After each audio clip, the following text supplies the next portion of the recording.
I want to thank everyone for attending. We saw a spectacular junior welterweight debut tonight by Keyashan Davis. He did something that Teofimo couldn't do and Lomachenko couldn't do, and that's put Jermaine Ortiz away.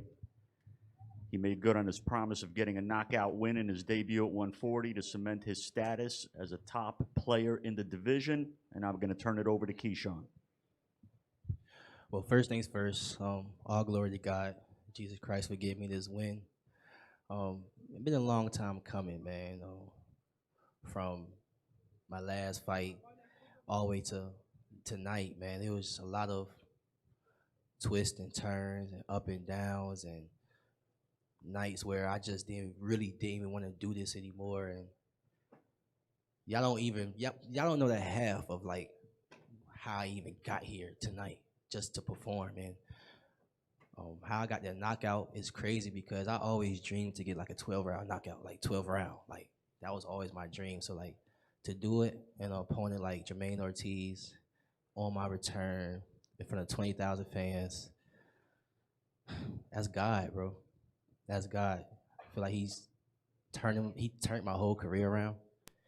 And now it's just continue to just keep trusting in him, you know, that he's gonna do even bigger things for me.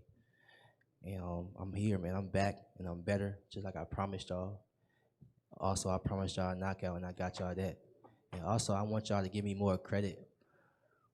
My last 3 opponents never been stopped before, never been dropped before. Limos, Baranchik, now Jermaine, and I moved up in weight and stopped him. So it's like, bro, I'm real, bro. I'm for real. And put anybody in there in front of me, I'm gonna say the same thing. I'm gonna stop them. Put your money on it. If anyone has any questions for Keyashan?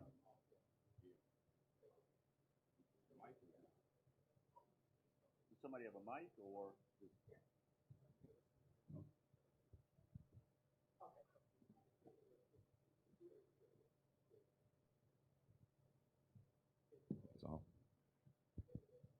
Yo. Keyashan, Joe Prophet, who gonna catch these hands? Like you said, you gave us everything you promised. You do deserve more credit. You know what I mean? Because just like you said, your last 3 opponents haven't been stopped, haven't been dropped. You took care of business. My question to you is: you called out Devin Haney. You talked the other day, and I told you what Mickey Bay said about Devin Haney and you fight. I talked with somebody that you might know from when you were younger, Coach Sean from Norfolk, Virginia. He told me, you know, when it come to fighting, Keyashan Davis is just a mean little dude. Like you could come, you want to box and do all that. He love to fight. Now I asked you this about Mickey when it came to Devin Haney. Now that you're taking care of business, how does you and Devin Haney end? How does that fight go? Knockout. Say less. Matt Lenehan for Boxing Social. Keyashan, I've been present at many of your fights before, and you know you've had this time out of the ring. You've been through a hell of a lot. What was the turning point for you to get back on this sort of journey? You mentioned God, but was there a specific point in camp or when you were at home thinking about I need to return? Obviously, it was a tough year for you with everything that happened. Was there a moment where something just clicked into place? Because tonight, that guy is a tough opponent. If you look at his records, you know, records are deceiving. You know, he's been quite unlucky in some of the bigger fights he's had, and you managed to get him out of there. Right. Yes, it was a turning point. When my brother Kyrie had passed away, I really had to turn to God and just ask him, like, man, what's something that like I love to do? Like, what is it, God? You tell me what's something that I love to do. And naturally, like boxing was just in my spirit. So I'm like, okay, well, God, we better start boxing again. But I need you to help me get back on track because everything I got going on right now, I don't want to come back into the same thing. And he helped me get back on track, you know. And ever since then, DB3 formulated our nonprofit, and our first nonprofit event was December 22nd, and it was over like 2,000 people there. We gave out gifts, we gave out food, free haircuts, free hairstyles. The girls getting their nails and stuff done, pictures, autographs. We had a freaking blow up thing for the kids. I hit a backflip in the day with the kids. It was amazing, bro, and it was all free. You know what I'm saying? Even this time around, well, after that night was over, that's when I got the phone call saying I was gonna be on this card. It's crazy. But even for this card right here, DB3 nonprofit had a bus, a 50-passenger bus that came out. That brung whoever signed up to want to go for free. You know, we giving people an opportunity to have new experiences. You know, and they came out here. They was in a fight. You know, and they're gonna be on their way back tonight. You know what I'm saying? So not only did I want to come back, you know, with an amazing performance, but DB3 making sure that now that we coming back with this platform, we trying to change lives with new experiences. So just expect more from DB3 and our nonprofit for sure. Keith Heidick from the ring. Shushu, congratulations. I have a question for you. Great performance, by the way. Thank you. What do you think you showed tonight about yourself, having overcome adversity and finishing the fight the way that you did? I showed that I'm championship made. You know, all these champions, like at some point, they go through, you know, little buzzes here and there and little adversity, as you mentioned, but it's not how, like, you know, you get hit. It's like what you do after that. And I think, you know, what I did after that shows that, you know,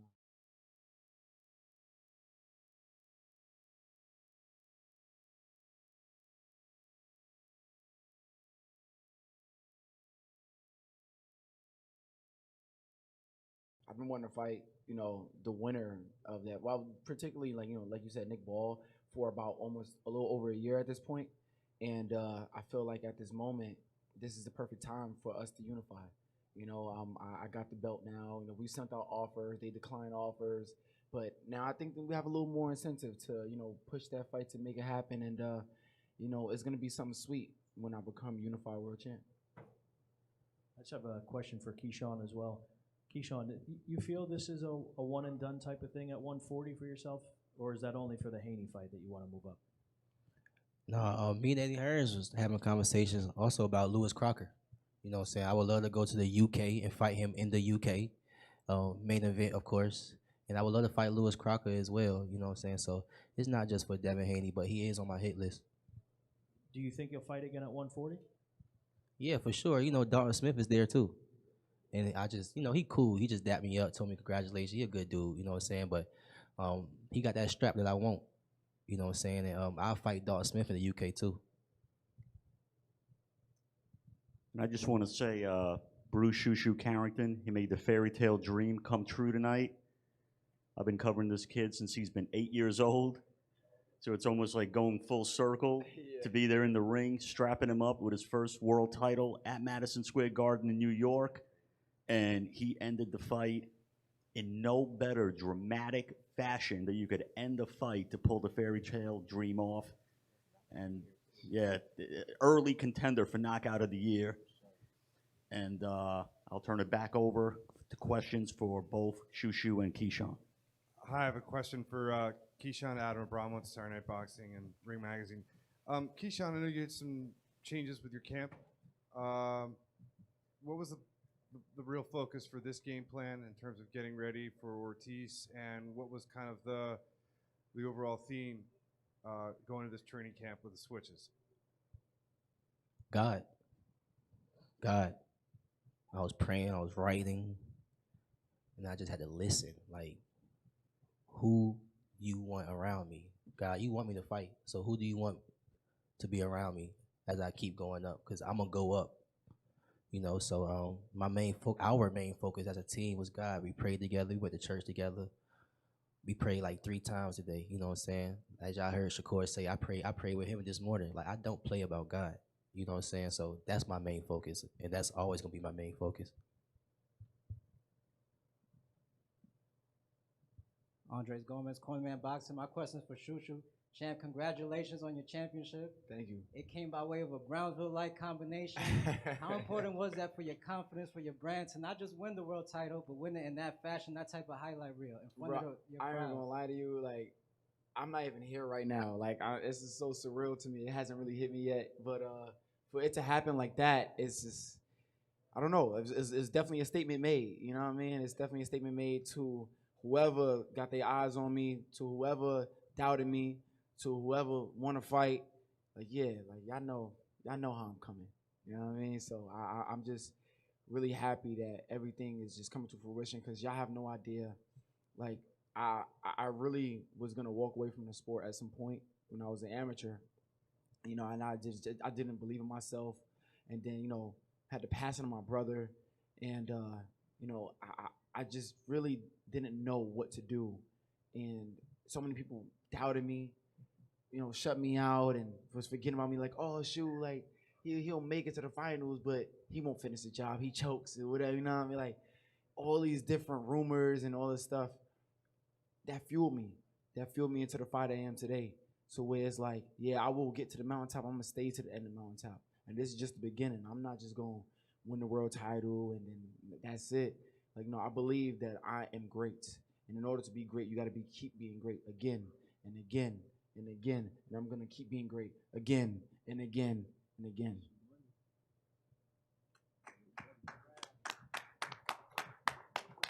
Any more questions? Champ, Keyashan, my question to you, congratulations on the great performance. It was your debut at 140 pounds, yet you look like the bigger man in there. His punches didn't seem to have much effect on you. But how would you describe it, moving into this weight class? And now do you plan to campaign on here and chase those titles at 140? I ain't gonna lie, bro could punch a little bit. I was surprised. I'm like, damn, okay. But yeah, man, I just felt like, I feel like he had a lot of respect for me in the ring. I feel like I was already getting to him in the weigh-ins and press conference. I don't know. I think I just always get to my opponents before I fight. It's just I don't know. I don't know what it is, but I just be being myself for real. And he was showing me a lot of respect in there in the ring. But also as the fight just kept going on, we both got comfortable with each other. Like, all right, bet. So I did feel him actually trying to win for sure. But like after a while, as I kept punching him and as my strength was and energy was not going down, he was just in there. So then after like 6 rounds, I'm like, all right, I got 6 more rounds to go. I'm really about to try to stop you now. You know what I'm saying? Even in the 12th round, I'm like, I'm about to stop you. Like it never left my head. Like I'm about to stop you. Like every round, I'm about to stop you. I don't know when it's gonna happen, but it's gonna happen. You know what I'm saying? And, thank God it did. Okay, thanks guys. Thank you, gents. Thank y'all. Hey, hold on. Shouts out Eddie Hearns too, man. Frank Smith. They got on me about that. Shout out Eddie Hearn. Hearns. In America, it's Hearn. I think it sounds better. All right, bet. Better. I got you. Better. It sounds better. So shouts out Eddie Hearns, Frank Smith, man. They put on tremendous events, bro. Like, shouts out Turkey Alashiki as well. Put on tremendous events. Alashiki, right? Bro, I'm from Norfolk, bro. Like, y'all gonna figure it out. But look, though, shout out y'all, man, for even giving me this opportunity, to perform, man. It was great. It was great, man. I just appreciate y'all for sure.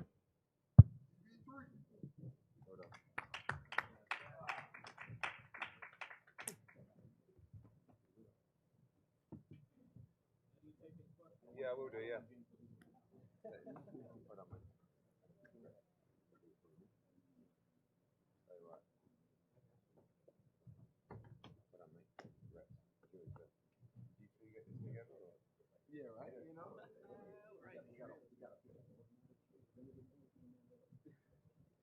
Yeah, I think Shakur's going to be up 5 minutes, something like that. So you can fire any questions into me or Versace Boxing. We can have a bit of fun while we're here. Yes, sir. Eddie, first congratulations on the month you had in New York City. What would you like to see happen with these fighters for their next fight? Well, I think, the beauty of this card is there's so many different promoters involved. So Bruce and Keyashan are with Top Rank, so that's a question for them. I mean, as a fan, you want to see them in the biggest fights. Obviously, a name they mentioned was Dalton Smith. He's a matchroom fighter. He wants to try and unify the division. Conor Benn wants to fight everybody. So, yeah, I think we just want to see the best be the best. I think there's a great crop coming through. I mean, it's the first time I've really spent time with Bruce Carrington this week. You saw what it meant to him. And that's that whole mold of Shakur, Keyashan, Bruce, Richardson, you know, all of those guys, Ray Ford, like the same kind of era of amateur fighters that spend a lot of time in the gym and they live and breathe boxing. These two DM each other like every other day about it. They go back and forward, back and forward. Conor Benn will fight anybody. You know, I think what Shakur proved tonight is that he is just a generational talent. I mean, he made an elite fighter look very, very average tonight. And to be a 4-division champion at 28 years of age is unbelievable. And the way that he's doing it, he's not even coming out of first gear. So Conor Benn would have a massive challenge on his hands, but he's up for anything. Now, I want to see Conor Benn win a world title. He also faced off with Rolly Romero tonight, which is a great fight in the welterweight division. So Conor Benn will fight anybody. I have no fear of that. Follow-up question on the Conor Benn thing. One, do you think that, I know you just said it'd be a massive challenge for Conor, but is it a bridge too far? You know, going to 147? Well, I think that's the only way Shakur's going to get beat. Like, you know, on a level playing field, it's very difficult for Shakur to get beaten by anybody because a level playing field probably for him is 135. I actually thought he looked quite powerful at 140. I actually thought he could have stopped Teofimo Lopez if he would have maybe put his foot on the gas. Didn't need to, but I thought his punches looked solid in there tonight. I thought he looked like he had the heavier hands of the two. So, but Conor Benn can crack at 147, and he's a big 147. So, you know what he's lacking in probably a little bit of experience at world level, he's making up for in size. Here's my follow-up question. I asked Conor after he got out the ring, you know, would he take that fight on with the rehydration clause? He said no. He said F no, to be exact. How does that fight get made then? Ever? I mean, it's up to Shakur, you know. I mean, look, I think that it's a kind of like a fantasy matchup. I don't think Shakur necessarily has plans to move to 147. You can speak to him about that soon. But, you know, when people talk about the rehydration clause, people say, well, Eubank had a rehydration clause. Conor moved up 2 weight divisions to fight Eubank, and ultimately you get what you negotiate. So that's what we agreed to. It's up to Conor Benn whether he does the same, but he would only be, you know, he'd be coming down to his natural weight.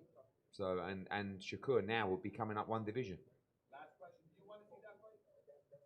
Yeah, I think, I mean, it's just a tough fight. Like, you know, like I said, Conor has the size advantage. He can really punch, and I think he's live against anybody. But, you know, Shakur has great experience. And I would like to see Conor Benn fight for a world title at 147. And I think those fights, I think Conor's going to get better and better.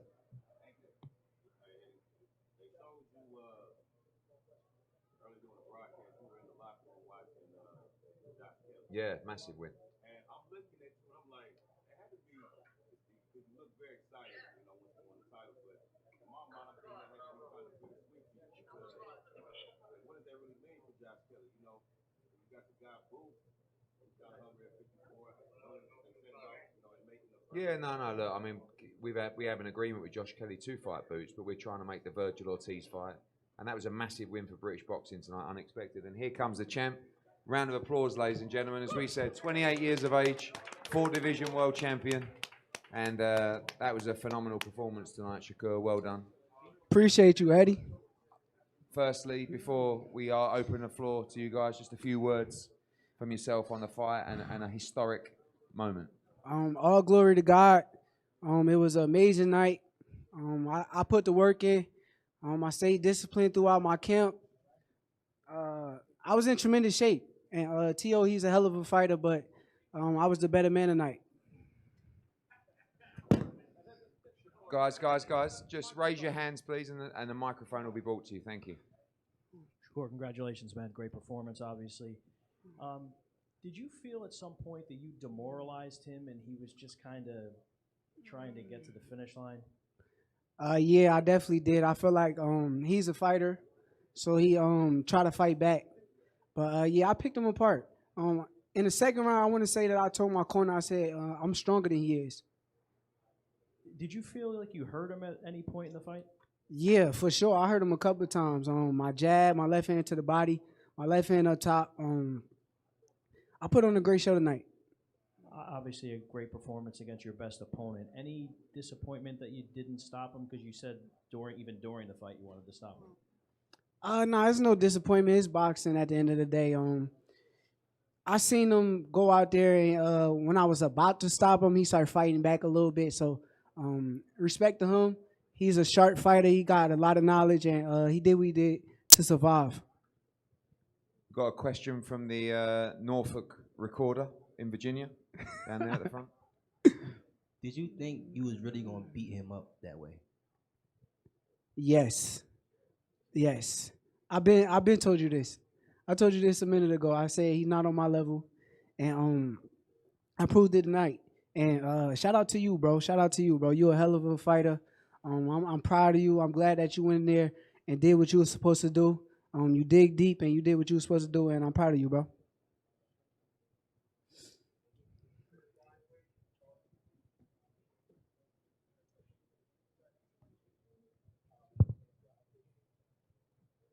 Shakur, hell of a fight, hell of a performance, right here in the front. In the front, right here in front. Yeah. You seem to make it look real easy tonight. You know, it was, it had to be very frustrating for T.O. Keyashan, at the party. Why do you think it was difficult for T.O. to make adjustments to you? Like, why? Why? I think that I studied them. I've been watching him for years. I seen T.O. when we was in the amateurs. Everything that I seen was there tonight. Like the things that I kind of saw on tape and on film, it was all in front of me tonight. And there is benefits from watching tape. When we saw Conor being in the ring with you and the idea of you two fighting, for British fans, it would come as a bit of a curveball. You now have 4 different weight world titles, and Conor's not boxed for a world title yet. What's going on between you two? Why is that a fight that you like? I'm into big fights. I like big fights. I like big money fights. I like proving that I'm the best, and I like doing things that people say I can't do. There's a lot of people that will say that I'm too little for Conor Ben, and I can't do it. So it makes for a tremendous fight. And Eddie mentioned that there's quite a few that DMs go back and forth between you two. Is it all amicable? Is there a bit of aggro going on? It's gonna be a good beef. I like the beef. I like the story behind it, and it's a tremendous fight.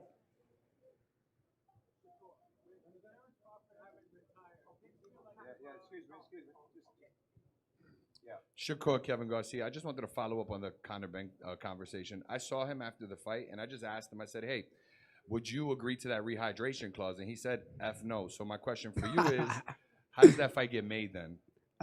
If he's not going to agree, then we probably don't fight. So he's just wasting time. We'll see. But I'm a businessman at the end of the day, and like I said, he did a rehydration clause with Chris Eubank. Chris Eubank was in the ring half dead. Why can't he do the same thing? Shakur, with Terrence Crawford having retired and you winning the way you won tonight, do you feel like you are the face of boxing right now? For sure. I just stayed steady. I told everybody my moment was gonna come. I've been calling people out, and T.O. took the bait. Finally, somebody took the bait. I've been begging for this moment, and we finally got it. Hey, Shakur, congratulations. Great performance. This is Vince, the writer. Early in the week, I wrote an article about comparing this fight because I kind of thought this fight would go this way, and I compared it to Mayweather when he fought Gotti. And I thought that was Mayweather's defining moment to turn from a star to a megastar. Do you think this is your defining moment? Yeah, for sure. I think that was the moment. It was 2 young fighters in there. It wasn't an old, washed-up guy. It was a 28-year-old fighter. I'm 28 myself, and T.O.'s actually younger than me. So for me to go up another weight class and beat him and take his belt, it was a tremendous thing tonight. Right here. Shakur, you were able to immediately utilize your jab and control the ring in the early rounds of the fight. How important was it for you against a guy like Teofimo to be able to control those first few rounds and take the lead early on? Like I said, I watched the tape. I also told my team before the fight, I said they're going to say I got one of the best jabs in the world tonight. And tonight I went out there and I just used my jab over and over and made it a weapon, and he couldn't stop it. And for the future young fighters that's coming up behind me, The jab is one of the most important punches, and I hope that they add that to their games too. All right, and heading into fight week, many people have been calling you this generation's Floyd Mayweather. How do you feel about that comparison? I'm the first Shakur Stevenson, but Floyd Mayweather's my guy. He called me right before the fight. He always texts me. He told me that he was proud of me before the fight happened. So Floyd is my family. I got a lot of love for Floyd, but I'm the first Shakur Stevenson. Any more questions?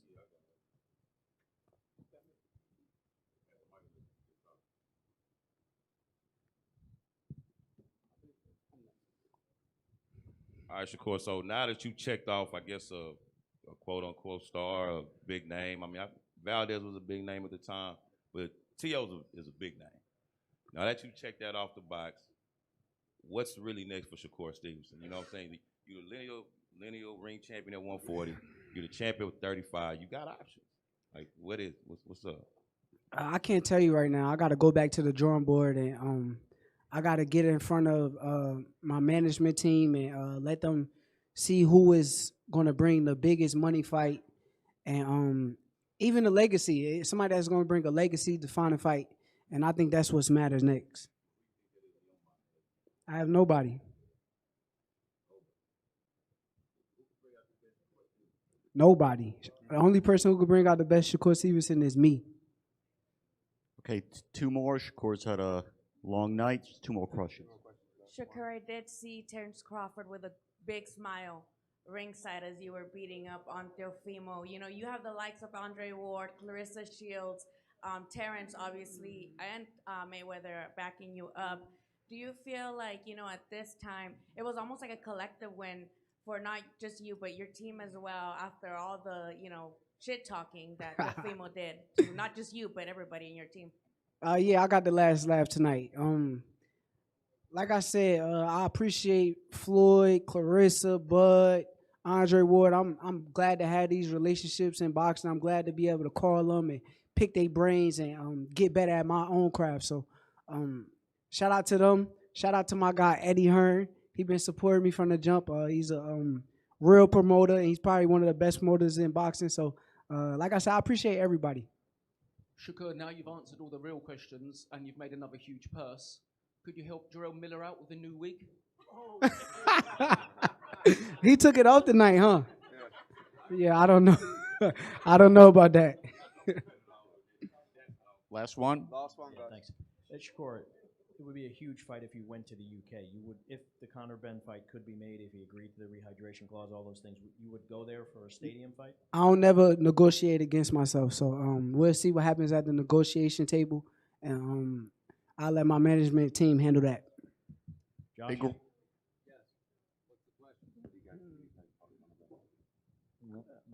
About going to the my management team handle it.